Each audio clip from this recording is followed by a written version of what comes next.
Assalamualaikum warahmatullahi wabarakatuh. Salah satu ciri dari makhluk hidup adalah bergerak. Bergerak tidak hanya dilakukan oleh manusia, tetapi juga dilakukan oleh tumbuhan dan hewan. Bagaimana hewan dan tumbuhan bergerak? Mari kita simak video gerak pada benda dan makhluk hidup, terutama sistem gerak pada hewan dan tumbuhan.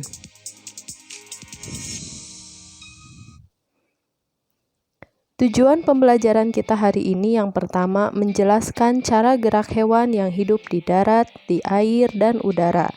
Yang kedua menjelaskan macam-macam gerak pada tumbuhan.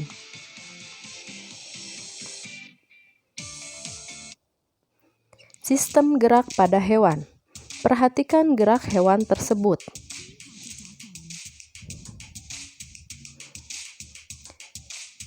Hewan yang hidup di air memiliki bentuk torpedo atau streamline. Bentuk tubuh ini memungkinkan tubuh meliuk dari sisi ke sisi dan mengurangi hambatan ketika bergerak di dalam air.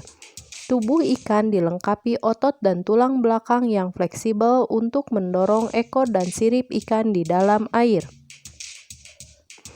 Ikan juga memiliki sirip tambahan yang berfungsi untuk menjaga keseimbangan. Untuk mengatur gerakan naik dan turun, ikan memiliki gelembung renang yang dapat mengeluarkan gas, biasanya berupa oksigen.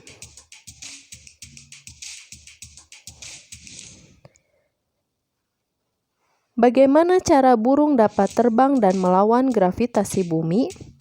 Tubuh burung harus memiliki gaya angkat yang besar untuk mengimbangi gaya gravitasi, karena tidak mungkin tubuh burung memiliki massa jenis yang mendekati massa jenis udara.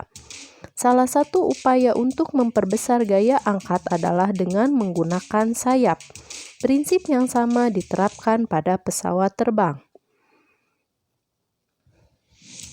Sayap burung tersusun atas kerangka yang kuat dan ringan, serta otot yang kuat. Sayap burung memiliki bentuk melengkung sehingga udara yang mengalir pada bagian atas sayap lebih cepat daripada bagian bawahnya. Hal ini akan menghasilkan gaya angkat dan gaya dorong yang efektif untuk pergerakan burung. Struktur sayap yang demikian disebut airfoil. Saat sayap dikepakkan, sayap memberikan gaya aksi terhadap udara di bawah sayap, sehingga udara akan mengalir ke bawah. Sesuai dengan hukum 3 Newton, ketika benda pertama memberikan gaya aksi pada benda kedua, maka benda kedua akan memberikan gaya reaksi pada benda pertama. Hal inilah yang membuat burung dapat terangkat ke atas. Hewan yang hidup di darat memiliki otot dan tulang yang kuat. Hal tersebut diperlukan untuk mengatasi inersia atau kecenderungan tubuh untuk diam, dan untuk menyimpan energi pegas atau elastisitas untuk melakukan berbagai aktivitas. Kijang dan harimau memiliki struktur rangka dan otot yang sangat kuat.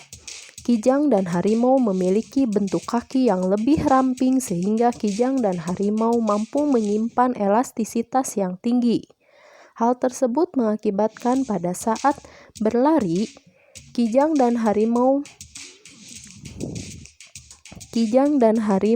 lebih banyak melompat ke udara dan meluncur di udara. Gaya gesek udara jauh lebih kecil daripada gaya gesek di permukaan tanah, sehingga membuat kijang dapat berlari dengan kecepatan yang lebih tinggi daripada kuda. Lain halnya dengan gajah dan kerbau.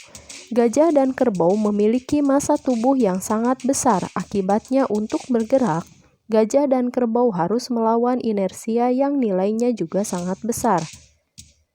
Namun perbedaan struktur tulang serta kekuatan otot gajah membuat gajah mampu melakukan gerakan yang lebih lincah daripada kerbau. Selanjutnya, sistem gerak pada tumbuhan. Berdasarkan asal datangnya rangsangan, gerak pada tumbuhan dibedakan menjadi gerak endonom, gerak higroskopis, dan gerak esionom. Gerak endonom, gerak yang terjadi akibat rangsangan yang berasal dari dalam sel atau tubuh tumbuhan. Contohnya, gerak berputarnya atau berkelilingnya kloroplas di dalam sel tumbuhan hidrilla. Gerak higroskopis, gerak bagian tumbuhan akibat perubahan dalam selnya yang menyebabkan terjadinya pengerutan atau penyusutan yang tidak merata. Contohnya, membukanya kulit kacang polong dan membukanya dinding sporangium tumbuhan paku.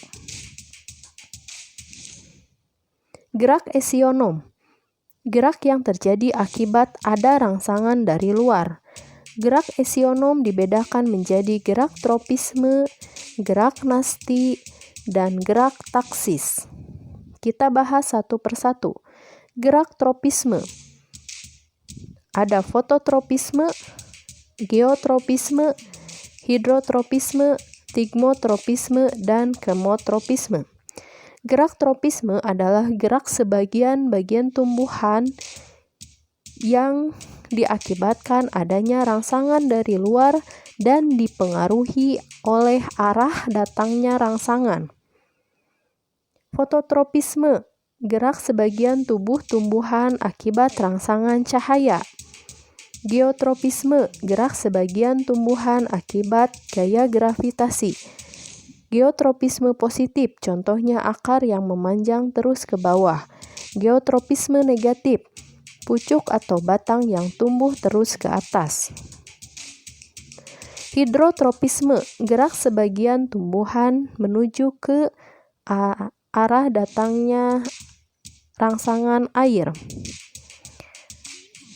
Stigmotropisme, gerak sebagian tumbuhan karena ada rangsangan sentuhan.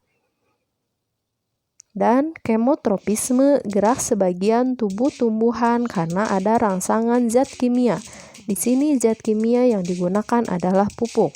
Terlihat gerak akar lebih cepat ke bagian kanan. Gerak nasti. Gerak nasti, gerak sebagian tumbuhan dan tidak dipengaruhi oleh arah datangnya rangsangan. Dibedakan menjadi seismonasti, niktinasti, fotonasti, dan termonasti. Contoh seismonasti adalah mengatupnya daun putri malu ketika disentuh. Contoh niktinasti adalah mengatupnya daun petai Cina ketika malam hari. Contoh fotonasti adalah menatupnya atau menutupnya bunga pukul 4 ketika sore hari atau pukul 4 sore. Dan yang keempat, mekarnya bunga tulip ketika musim semi karena perubahan suhu. Yang ketiga, gerak taksis. Berbeda halnya dengan tropisme dan nasti, gerak taksis merupakan gerak seluruh bagian tumbuhan. Di sini ada fototaksis dan kemotaksis. Fototaksis berarti gerak seluruh bagian tumbuhan yang dipengaruhi rangsangan cahaya. Di sini seluruh tubuh euglena bergerak menuju ke arah cahaya. Dan kemotaksis, gerak rangsangannya dari zat kimia. Zat kimia di sini contohnya adalah sel telur. Nah, sperma bergerak menuju ke sel telur. Jadi seluruh atau satu sel sperma, seluruh tubuh sperma itu bergerak menuju ke zat kimia yang berupa sel telur. Itulah pembahasan kita hari ini tentang sistem gerak pada hewan dan tumbuhan. Terima kasih atas perhatiannya dan mohon maaf jika banyak kekurangan.